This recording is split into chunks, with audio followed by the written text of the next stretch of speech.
Hello, listeners. Welcome to another episode of Geopolitical Cousins. Marko and I decided to put together an emergency podcast on the things that are happening in market. Hope you enjoy it. Email me at jacob@jacobshapiro.com. Any thoughts, questions, comments, etc. Otherwise, hope you're doing well out there. Take care.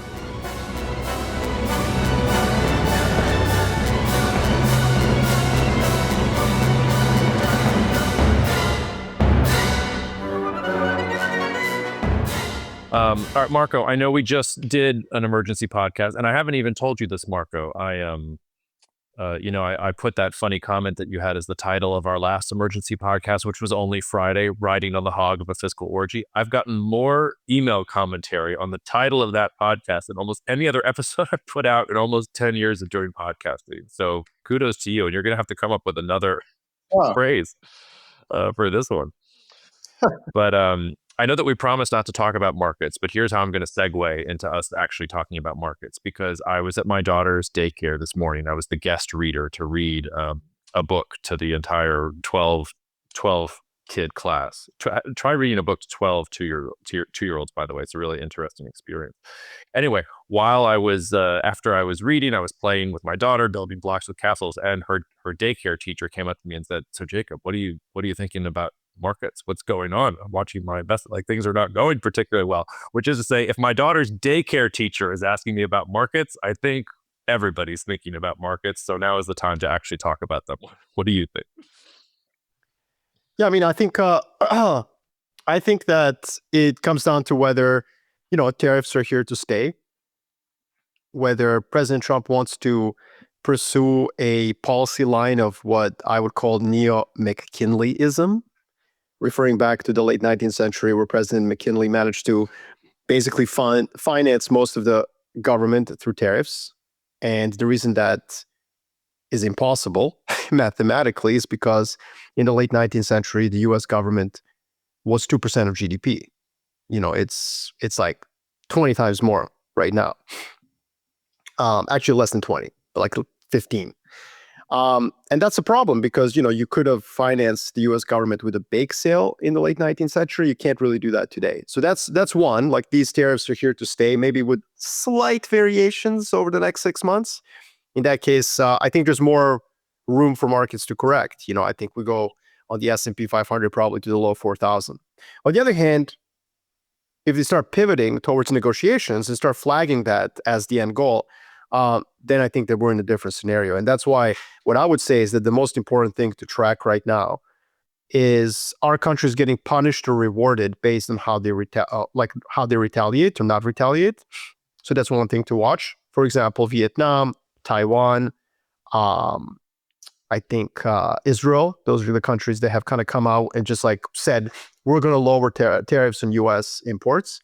If like President Trump bites on that, it's significant because the U.S. doesn't really care about these export markets for the most part. So if he considers a concession, that would be somewhat of a big deal. And then on the other hand, I think that we also need to watch whether or not President Trump starts feeling like he is almost hemmed in by the chaos itself.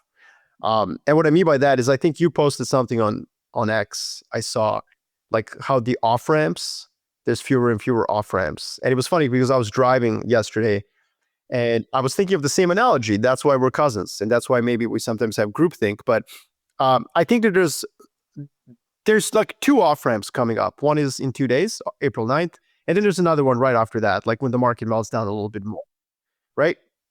So there's quick off ramps. Like there's 2 quick off ramps right away. Like, oh, psych, just kidding. Like, yes, we do want to negotiate. The 10% stays, but we'll negotiate everything else.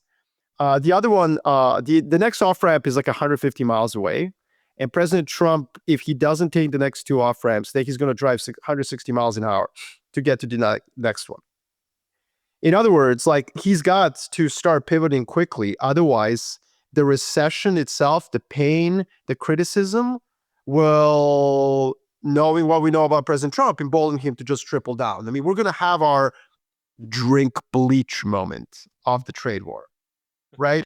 When you triple down on like, no, everything is fine. Just gurgle some bleach. You're going to be good with it. And by the way, I say that as somebody who has said before, I would have probably been canceled during COVID. So it's not like I'm an anti-Trumper or something. But during the pandemic, that was like peak, like everything is fine. I'm just whistling past the graveyard. So one thing though that I just want to recount from our other emergency pod, I mentioned that I went to sleep thinking like, oh my God, he said tariffs so high. Who's going to negotiate? Everyone's going to retaliate. And many people in our industry have said the same thing. Like the risk here is retaliation and then re-retaliation. We saw that with China, right? He now wants to impose more tariffs, but nobody retaliated. Other than like America's sworn enemy, China, like, okay, fine, China retaliated. But like, yeah, like what Canada a little bit, with car tariffs. I mean, Canada was retaliating to tariffs imposed or announced a month ago. So whatever, who cares? But like, other than China, like, I'm actually sitting here saying to myself again, to try to like really give Trump credit. And I know that's difficult. Right now, both liberals and rich Trump fans hate him.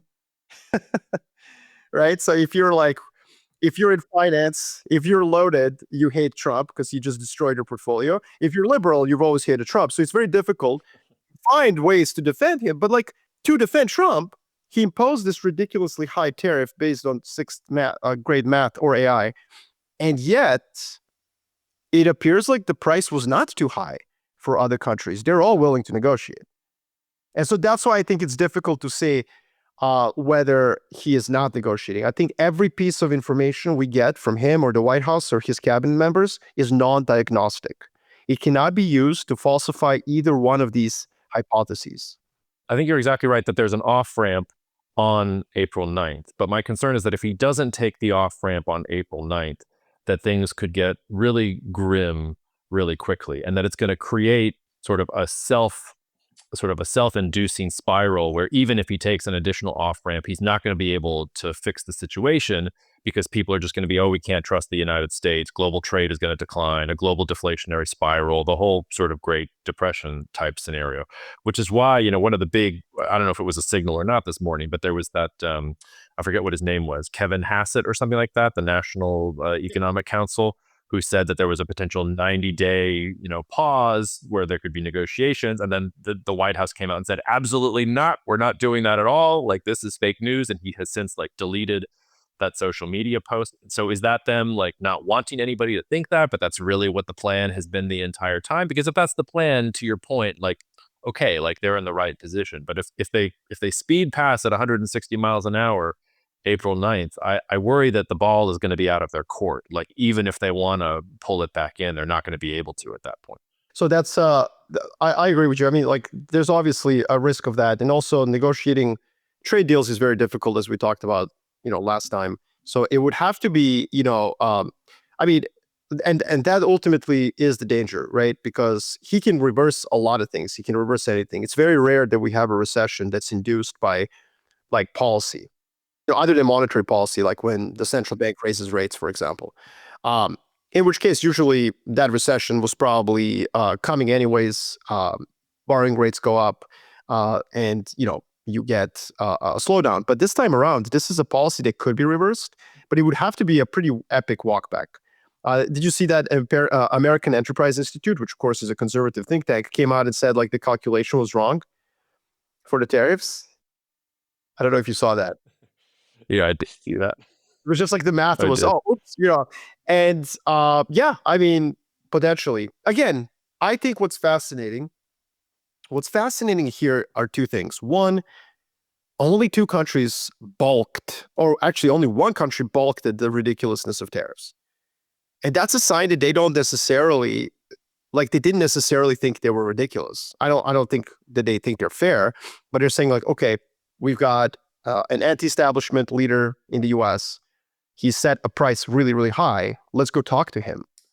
And again, I find that fascinating, and I think it's important. And I think that President Trump is going to be encouraged in a good way towards negotiations, I think. Well, I hope.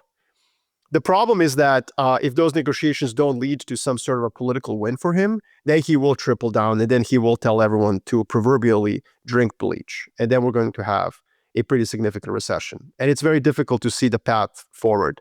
In my investment strategy, I closed off all of my bullish risk-on trades literally the day before. There were a few. And, thank God for that. But I did not expect the tariffs to be set this high. I actually thought that there was a pretty good chance that it would be like a dovish tariff announcement. I just didn't really have high conviction to put on any recommendations for my clients based on that sort of a scenario. It was a pretty low conviction view and a low probability scenario. But I did think he could surprise and then just use those tariffs to negotiate, FDI into the U.S., factories moving to the Midwest, the kind of things that he promised. Now, I think we should talk about why this is bad for the U.S. I think that there is this notion that, this is mostly bad for the rest of the world. And it's based on this idea that the US doesn't really export that much as percent of GDP. The rest of the world exports more to the US. So I think that there's really three constraints we should kind of think about. First of all, a lot of the stuff that America is actually pretty good at building, like CapEx, defense exports, so defense companies, defense like weapons, basically defense systems, and also airplanes.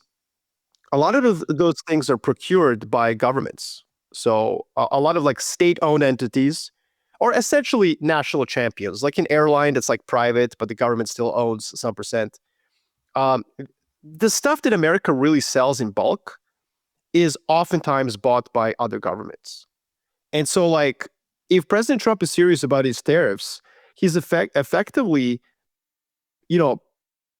prioritizing the job of a theoretical manufacturing worker in Ohio over an actual real manufacturing worker in Washington State. Like, because the guy in Washington State building Boeings is out of a job tomorrow.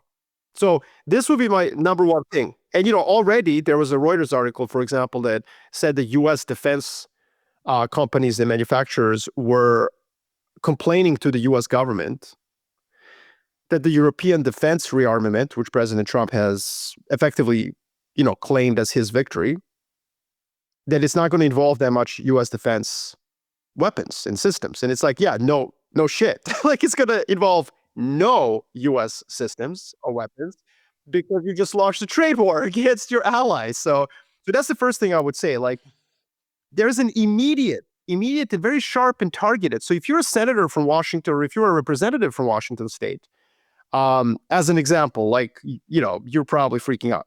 The second issue is farmers. And I'm going to let you cook on this one because you know this one better than everyone else. From what I understand, soft prices have been pretty weak for a long time for a number of different reasons, especially in fruits and sort of non-grains. And so you have a swath of Republicans in the House who represent these kind of very successful mid-sized to large American farmers who almost exclusively trade with Asia. So unless we all suddenly become obsessed with eating pears, I mean, honestly, Jacob, I don't remember the last time I had a pear. I don't know about you. Like, what's going to happen to Eastern Washington, to Idaho, to Oregon? And now we're not talking about like Portland and like Seattle. We're talking like the part of Washington and Oregon that vote Republican, as an example, in the House of Representatives. So please, you're infinitely more knowledgeable about agriculture and ags and all that stuff. So you tell me how that plays out in middle of America where this kind of stuff matters. And we saw, by the way, Iowa's, of course, Grassley and Kansas senators basically put another resolution trying to curb tariff authority from the president. Yeah, I mean, the farmers in the energy complex are in the same boat here because the front line of the American economy that's going to feel the pain are the commodity exporters. So that can be your food commodities. That can also be your energy commodities. And I think you're seeing like a lot of fear and pain in both of those sectors. The agricultural community is interesting because they have faith in President Trump. And I think they still have relative faith in President Trump, even though the U.S. agricultural export complex has been the way that farmers are supposed to make money for over 100 years. And you had actually President Trump in that State of the Union back in January saying, well, maybe we need to consume more locally. But this really gets, Marko, to why I'm less certain that he's going to walk things back, or at least why I'm trying to check myself. Because I think one of the big problems with what we do, or with what geopolitics does, is that it assumes at some level rational actor theory. Like, it assumes that an actor is going to be rational or has some sense of what is wrong and some sense of what is going to shoot them in the foot. And all of these different things that Trump is doing like they just seem so obviously to me like they're going to be disastrous that I think, well, he can't possibly want to go down this route, because if he goes down this route, he is going to create this kind of depressionary cycle where, yes, the farmers are going to be hit and the energy exporters are going to be hit, and we're going to go from inflation to deflation quicker than you could think, and there's not going to be any kind of way to sort of stimulate things. And yet he is sort of doubling down on some of these things. And the other thing about this is the way that he has rolled out the tariff policy makes no fucking sense. Like, you can make an entire argument that protectionist US policy is better for the American farmer, for the energy producer, for the economy in general, and that if you roll it out in a thoughtful way with percentages that are actually calculated in a mathematical way that the AEI can defend and things like that, and with some advance notice to the allies that you're going to need, whether it's Mexico or Vietnam, to pull all of this off. But that's not what he did. He did this kind of Bush League, chat GPT, oh, here's some tariffs and here's some tariffs for you. I'm going to do it and I'm not going to do it. It's been 3 months of yes, no, all over the place, which makes me think, is there any rational actor theory? Is he really out there thinking that there is some kind of plan to protect these people? The haphazard way that all of this has been rolled out sort of makes the tactics matter more than the strategy, because you can make an argument that the strategy makes sense. It's part of a broader plan, whether it's Mirren's plan or Besant's plan or any of these other things. But the way he's doing it is creating all of these different sort of counter reactions. And if he really does double down on the tariffs, then we get into Great Depression land. And if he doesn't double down on the tariffs, he's already sort of, to your point, like cast the die with some of these powers. The EU defense thing you talked about, that's a couple weeks old now, but I did my little watch officery stuff over the weekend. And one of the biggest stories that I think didn't make it top of the fold, but which stood out to me, was that the EU has already reached out to India to eliminate tariffs on car imports, and that India is responding favorably to doing that as part of a deal to seal longstanding free trade talks that they've been pussyfooting around for a decade. So if you just moved India and the EU to a free trade deal by, doing this framed poster of these really like poorly calculated tariffs, like, doesn't matter if you take the off ramp, you've already like screwed the world into turning its back on you. So anyway. So that's my third constraint. The third constraint is that, and this is something we said a couple of days ago, this is something that my colleague at BCA, Peter Berzin, has also made a point. The US is fighting a trade war against everyone. The rest of the world is not fighting a trade war against America. And this is really important. This is how it's different from like the 1930s, where there was beggar thy neighbor policies. Like that could change if there's a global recession and everybody says, well, this is sweet, let's just do this. Let's just do what America did. But as long as that doesn't happen, I can't emphasize how much in trouble the US is. The rest of the world has room to stimulate their economies. We don't at all. In fact, the borrowing rate in the US has not come down. It's actually dangerously high. So for those of you who are not in finance and who are just listening to this for entertainment, this is a really important point. In developed markets, like markets that work well, they have independent central banks and coherent policymakers, when there's a recession, borrowing rates come down. Yes, the central bank cuts rates, but also investors just buy bonds, which brings down the cost of borrowing. Okay, like in nebulous sort of terms. Doesn't matter, just trust me on this. This is not happening this time around. This is like the first recession in the US, potentially if we have one, in 40, 50 years, where the long end of the curve, like the long-dated borrowing rates, which matter for your mortgage payments, for example, if you have a variable mortgage rate, they're basically staying high and elevated. So the US doesn't really have room to fiscally stimulate. The rest of the world does. And so President Trump is forcing the rest of the world to grow faster. But because he's also shot himself in the foot, they're not going to buy American goods. They're going to buy each other's goods. So he's accelerating and like in a vicious circle kind of way, the move of capital and growth out of the US. And I think that's really important. And that goes back to why this is happening. Jacob, like since 2008, since the great financial crisis, income inequality has been a big deal to the US. We had 2 terms of Barack Obama for various reasons, including Republican opposition, but also perhaps lack of imagination of the Democrats. We didn't solve that income inequality. We had low growth, low inflation. We got Trump in 2016. Trump immediately started with fiscal stimulus. He was like, I could do whatever I want, and the Tea Party didn't prevent it. So we had stimulus. Then we had the pandemic, and then the Democrats joined President Trump in an orgy of fiscal stimulus, which we talked about last podcast. But all of this has kind of run out and hasn't actually kind of really improved the lives of, voters who are still miffed and mad. And so now we've decided to say, you know what? It wasn't fiscal. We can't do it anymore. That's out. We're just going to blame the rest of the world for this. Is the fault of the rest of the world.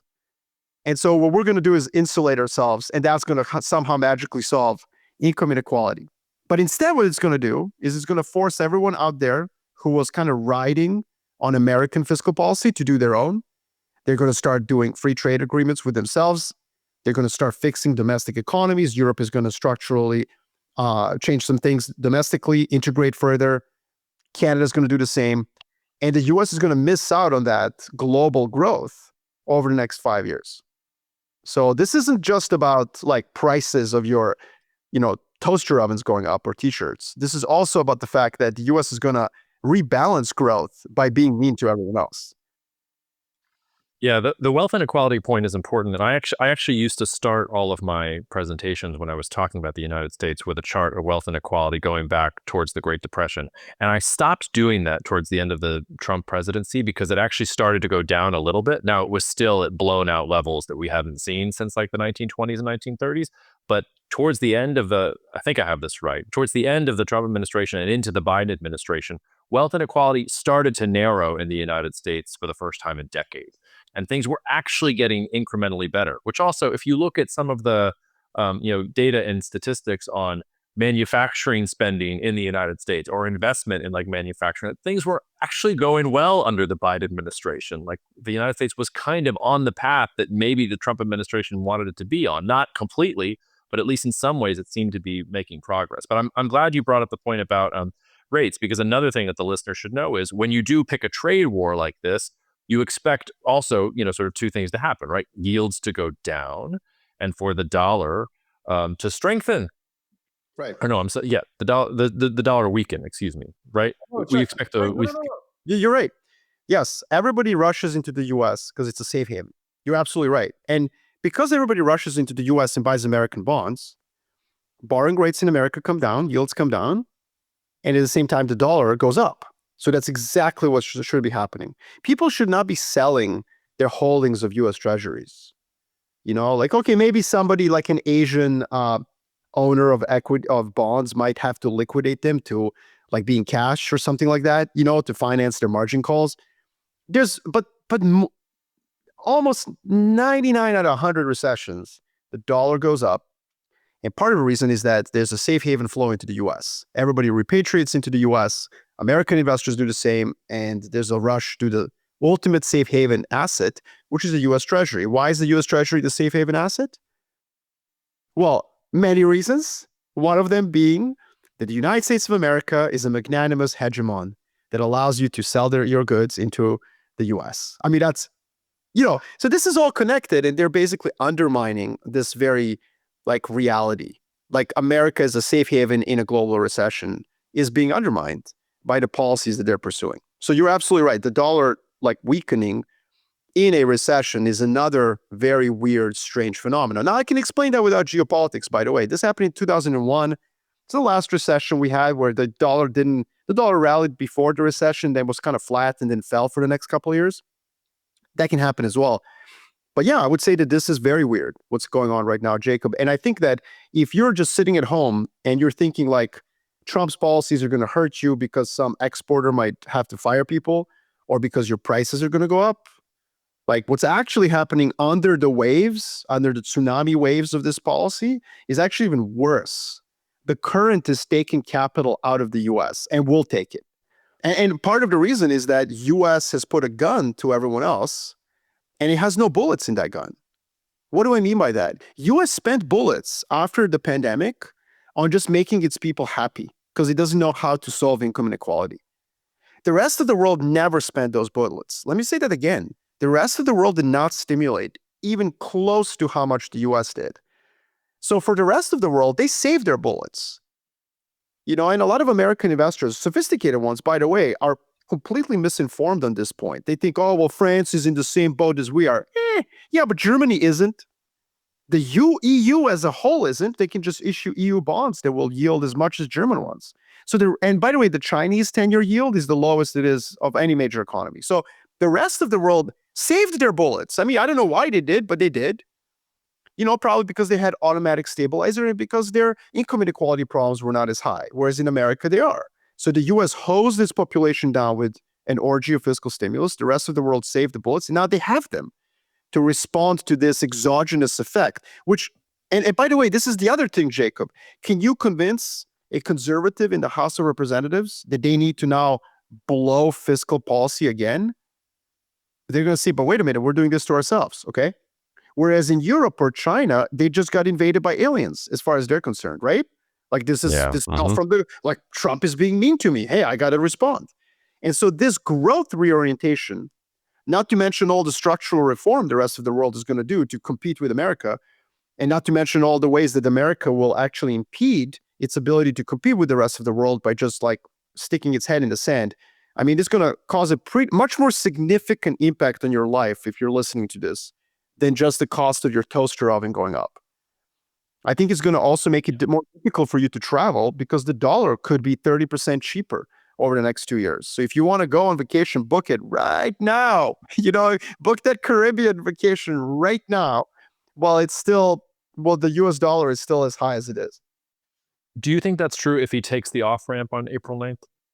Yes, I actually everything you said. Is it already baked in, or is there an off-ramp to what you just talked about? No, I honestly think if Kamala Harris had won, it would have been the same. So I don't want to I think what Trump is doing, he's just accelerating it. But there's an additional problem. There is an additional, I think a lot of things we overemphasize personalities. You know this, Jacob. Like you and I might differ a little bit here. I'm more of a structuralist, whatever, Marxist, material dialectic, humans don't matter. But I do think that there is an element here of just insane policymaking. So if you really did use the ChatGPT app to calculate your tariff, bro, there's reasons why, it's a problem. It's a problem because again, the pillar of American awesomeness is regular process, due process, reasonable arguments. Not saying the rest of the world is raping us, which is literally what the President of the United States of America said. Europe put 10% tariffs on American cars. It's unfair. They should be punished for that. But it's not rape, okay? It's not. Just go up to Brussels. And it doesn't mean that you should go put a 40% tariff on an uninhabited island with just penguins and have your guys out there talking about, oh, well, China could get the goods through the penguin island and then, blah, blah, blah, blah, blah. So again, if you're listening to this podcast while you're working out or driving and you're not in finance, and this is who this is for, we want to make sure that that's our audience here. Look, let me just explain something. This is really important. Due process is important because that's why the dollar is so... the dollar isn't the reserve currency because America's got nukes and aircraft carriers and yeah, America, baby, let's go. No, that's not why. It's because when you're a foreigner and you buy American stuff, including financial assets, like a bond, you just know, man, Americans are not going to mess with that. You're going to have some really good asset managers who know how to do their job, probably wearing some vests, quarter zips, right? And they're going to just manage these assets for you. They're not going to blow them away. They're not going to gamble them away. They're not going to arbitrarily say you owe us a VIG, So one of the big sort of narratives out there is that there's more coming, that there's going to be an external revenue agency. And so the problem with this is it's arbitrary and it's just made up as President Trump goes along. Now, it's been with tariffs. If I own 100 billion of US treasuries, or in China's case, somewhere between 2 and 3 trillion, am I going to start having to pay taxes on that, which you didn't have to before? And the funny thing about this is it's not even about President Trump. Just to make everyone listening to this try to add some, what is it? Equivocation to this, which I like to do because I just hate everyone as a nihilist. if Scott Bessent had his way, Treasury Secretary, he's a Wall Street guy. He knows what he's doing. I hope. Uh, he would put like a transaction tax of like 0.05%. But you're still going to sell that if you're a sovereign wealth fund because you're worried that AOC president is going to love having a lever on financial transactions, and she might jack it up to 5% because that's usually a tool and a lever of the left. Traditionally, it's the left of center sort of thinking and policymaking that encourage to put financial transaction taxes. So just by putting it in, even if the Trump administration says like, hey, listen, rest of the world, don't worry, guys, we're going to put a very small tax, 0.005%. You're not even going to know. Every time you buy and sell a treasury, we're going to take 0.05%. Come on, man.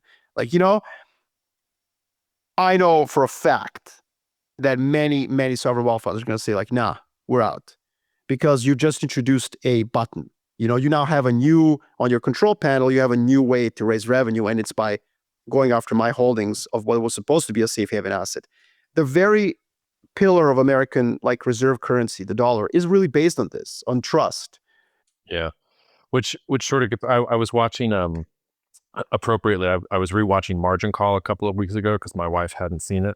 And I'm sure if you haven't seen this movie, you should go to YouTube and see the clip with Jeremy Irons where he's talking about the music stopping. But the question I was building up to, Marko, because, on Friday, the dollar was weakening and yields were doing weird stuff. And now the dollar's strengthening again and yields are up. And now we're whipsawing. Like it feels like every time I open up, the terminal, like things are completely different. But if you haven't seen Margin Call, there's this scene where they realize the subprime mortgage is happening, and Jeremy Irons is the CEO, and he comes in at 3:00 in the morning or whatever it is, and he says, "Why do they pay me the big bucks? It's to listen to the music and to see if the music has stopped or not." And he looks around the boardroom and says, "The music has stopped. Sell everything, liquidate everything. Like I don't hear a thing." And so my question to you is, I think that if we get the off-ramp, and I expect the off-ramp to come, I think an off-ramp is coming. I don't think he's going to stick to this on April 9th. Maybe I'm wrong. Maybe I'm giving him too much rational actor credit. And I've done that before. I've been guilty of that before, and maybe I'm making the same mistake. But I think he's going to take the off-ramp. My question to you is, let's say he doesn't take the off-ramp. Let's say he triples down. Let's say we get the Bleach moment. He doubles the tariffs from here, or he does something else with the tariffs. My question to you, for the normal guy who's at the gym right now, who has, maybe 150 in his retirement investment account or his 401k or something like that, is the music about to stop? Is it about to be like Great Depression level drops in equity values for the US stock market if he sticks to this? Because I'm having trouble telling myself a story in which you don't get absolutely massive drawdowns even from here if he triples down. And there is a non-zero part of me, 15%, 20%, that thinks he's going to have the Bleach moment, and that the entire market could just what we've seen so far isn't even close to what it is yet. Do you have any silver linings for me, or do you want to talk me off the ledge, or do you hear the music stop? So first of all, if you're listening to this and you're not in finance, you gotta not try to time the markets. Please don't try to time the markets. And certainly we're not going to do that on this podcast. We're just not. This is not really a podcast about markets and finance. We're having this one, I guess, as you said, emergency podcast. That is about that a little bit. But so that's why I would say I'm actually more optimistic. And that's, again, maybe our fault because we are cousins, effectively. I think that he will walk off the ledge, but I would not encourage anyone to buy. And I personally didn't, right? So in my own research over the last 3 weeks, I've been flagging that there is, I think, a high probability, this is all negotiations, he's going to go through his 7 steps of maximum pressure, but we are in step 1 and there's 7 of them. So, there's no need to be a hero here. Be 10, 15% late into the market. It's fine. It's not. So that's why, the odds that we get let them drink bleach moment, which should be the title of this podcast, I think, let them drink bleach. Yep. The odds of that are, pretty high. So if you're just trying to preserve your capital, why would you try to be a hero and buy back right now? Well, but that's why I brought up the Jeremy Irons Margin Call thing, because I agree with you there, and you shouldn't try to time the market. But should you sell? Should you get out now with what you have because we're about to get a 50% drawdown? Like, I don't think that's the base case, but I'm telling you that 10 to 15% of me is Jeremy Irons in that movie and is thinking, if we get the let them eat Bleach moment, is it 2000 for like how far are we going to go? Like, I think that could be a real fear. I think that's highly unlikely. So that's like, highly unlikely. I think going down another like 30% from here would be, like impeachment, like would be like just nobody, like it would be so low, people would start buying because it's like, bro, like he's out. These policies are, and by the way, you know what? Like I've said this before.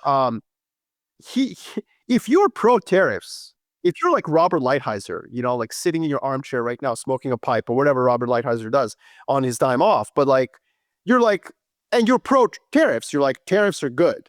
You're probably pissed off because this man is about to ruin tariffs for the rest of humanity. You know what I mean? Like this will sear in the memory of America that tariffs are dumb. Even though like they're not, like they're you can defend tariffs. There's ways to defend tariffs. Not all trade should be free and fair, whatever. Like my point is just that if we go down another 30%, there's a self-corrective mechanism here where it's like, nah, like this is just unlikely. Can you put a number on unlikely for me? I mean, I don't know. Like, again, that's not what the podcast is really about. So I would rather not and leave it mysterious. But I think international man of mystery. No, listen, look at him dancing around. No, but the reason I wanted to have an emergency podcast was because I actually think that this has become so ingrained in the zeitgeist that I think every normal average person is waking up and being like, what the F is this? Look, I think it's less than 5%. We go down another 30%.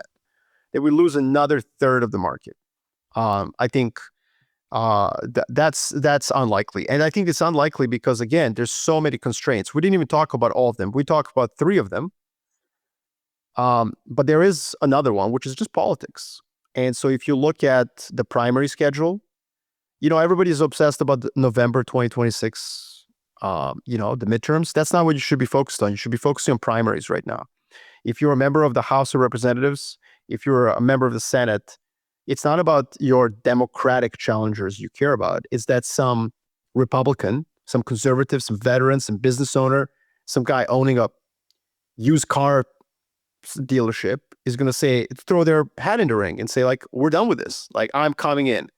I'm going to bring back common sense into the Republican Party. And so you're going to face that person off in a couple of months, by the way, because the primaries are in first and second quarter of next year. So you're going to have to deal with advertising, with campaigning, if you're a member of the House, like this summer, like within 3 months. And so that's where the constraint comes in. Members of the House and of the Senate will jump ship if something like this happens. Yeah. All right. Well, I'll close on this and then I'll give you the last word. Because I also don't think the scary thing is going to happen, but I thought we should address markets head on just because, like, for a moment, it was a question in my mind and too big of a question for me to refute it. And I wanted to take your pulse on it. But 30% like, is a big number, though, Jacob. That's all I would say. Like, another 10%, I would not, like, of course, that can happen, 15% even, but like 30% is, from these levels, that's a 50% drawdown on stock market. Well, that's why I'm saying, like, all of the headlines are, this is the highest things have been since Smoot-Hawley. We haven't done this since the Great Depression. Okay, what happened in the Great Depression was equity values basically went down, 70%, whatever it was? But you know what, like, if we're talking about this in the headlines, like, that is the thing that people are invoking. But again, remember my third constraint in the US? We're going to be sitting here, like, holding what in our hands. The rest of the world, like, again, the rest of the world is going to move on. And so what I would say to everyone listening to this podcast is what I told everyone that I talked to over the last 12 months is take your US dollars and go shopping. Go shopping in the rest of the world. So if you want to avoid that kind of an outcome, the rest of the world is going to recalibrate. There's going to be stimulus across the rest of the world. They're going to do right things. And all that's going to happen is our assets are going to decline more. So that's what I would say. That's kind of how you can prevent yourself from the Smoot-Hawley. But by the way, Smoot-Hawley led to the Great Depression because everybody else did it too, right? Again, that's the big danger here, that this is different from the 30s, is that we're the only ones, the US is the only one that's losing its mind. And you can't even point to World War I. Like, why are we losing our mind? Because we decided to invade Iraq and Afghanistan? Like, Yeah. Well, anyway, so closing thoughts are I wanted to get this out there because I was feeling a little bit shifty myself. But if you actually look at the news flow beneath the headlines about Smoot Hawley and the Great Depression and oh my God, there's actually some nice stuff. There's some multipolar things like, hey, the EU and India, maybe this is going to be the thing that pushes them across the finish line for a free trade deal they've been arguing about for over 10 years. You had Iranian-backed militias in Iraq come out today, Monday, April 7th, and say, we're ready to disarm. If there's part of a US-Iran nuclear deal, like we're ready to go. So you've got informal Iranian talks. Maybe there's going to be a new Iran deal. You had the People's Daily come out and say the sky is not going to fall. And literally the door is not closed to negotiations. So even as there's all of this back and forth between Trump and China retaliatory tariffs, the People's Daily is telling you the door is not closed. We are open for negotiations. None of this is set in stone yet. So to your point, like everybody talking and negotiating. And President Trump had a phone call with Prime Minister Ishiba from Japan, and they agreed to set up a cabinet level tariff negotiation group where they're going to go back and forth and talk about these tariffs and continue. So that's aside from Vietnam and some of these others, even Japan sort of playing ball. So if you start like taking apart all of the drama and looking at what actually is happening, there's a lot of the multipolar geopolitics. There's the Iran stuff that we've been talking about. There's countries that are open to making deals. Like maybe all of these things are going to come together. But I would just put to you that if he doesn't take some kind of off ramp on April 9th, that doesn't have to be the elimination of all the tariffs. But if he does let them drink bleach in this market and with countries in this particular way, I do think it might snowball and avalanche and get beyond him. I think he's on a very precarious level. I think he's taken it just about as far as he can go. And maybe he's the businessman. Maybe he knows better than me and he can take it further. And I'm just a pussy because I wouldn't know what to do. But I feel like he's right on the edge of something because if he pushes it any further, I feel like things get very dark. I don't know. What do you think? Yeah, I mean, no real arguments against that. I think it was interesting that you were mentioning geopolitics. I think geopolitics is another way in which, there's a constraint. Like you do need the rest of the world to cooperate on a bunch of things. So I think you're right. Like I said, as I was driving last night for 3 hours, I kept thinking of this off-ramp concept, and I got very detailed about it. Like we're in a car right now. There's 2 off-ramps, like in succession, like 5 miles from here and another one 10 miles. And then there's a sign that says no off-ramp for like 100 miles, make a U-turn right here. That's it. Right. So that's why I use that analogy, because I think it's perfect. And I'm glad we agree on that. Well, I stole that concept from David McWilliams, the former Irish central banker who has a pretty good podcast of his own. And he was talking once about Ireland and the Irish central bank in the context of the 2008 financial crisis, and talking about how the job of central bankers and most like big policy officials, you can't prevent the crisis, but you're just kicking the can as far as you can. Forgive the double pun there. Like you just are trying to create more time because eventually the crisis is going to come, but how much time can you create between when the crisis comes and not? And that's most of what policy is. And the interesting thing from like an academic or intellectual point of view is that President Trump is like, screw that. Let's bring the crisis to now. Let's start it. I'm not trying to create any room. I'm trying to expedite this and accelerate it and get it as quickly as possible, which is basically anathema for policymakers and politicians. They're almost like genetically designed to kick the can down the road to the next administration. And he's not doing that. He's trying to bring the crisis right to now. And we'll see if it's the right decision. Well, you said you wanted to give me the last word, and I just want to do one of these tortured analogies that 0.7% of our fans are going to like. Great. If that's okay. And Please. I want to make a case that Kevin Durant is a MAGA fan.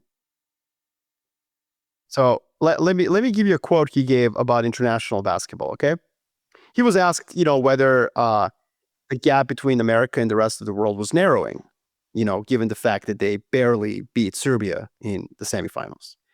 And he goes to say, "Hell no, of course not. We beat Serbia 3 times this summer. 1 game? Yeah, they're going to get 1 game when they look solid. France beat us 1 time, then we beat them for the gold. We created basketball. They were influenced by us. Luka was influenced by Americans. So is Jokic. So was Tony Kukoc. So was Manu Ginobili. Tony Parker. All these dudes were influenced by Americans. We set the blueprint. It's cute for sure for people who want to experience history. I was there to see the changing of the guard. people want to try to switch the narrative and hype some shit up when the reality is that we've been dominating these dudes the whole time.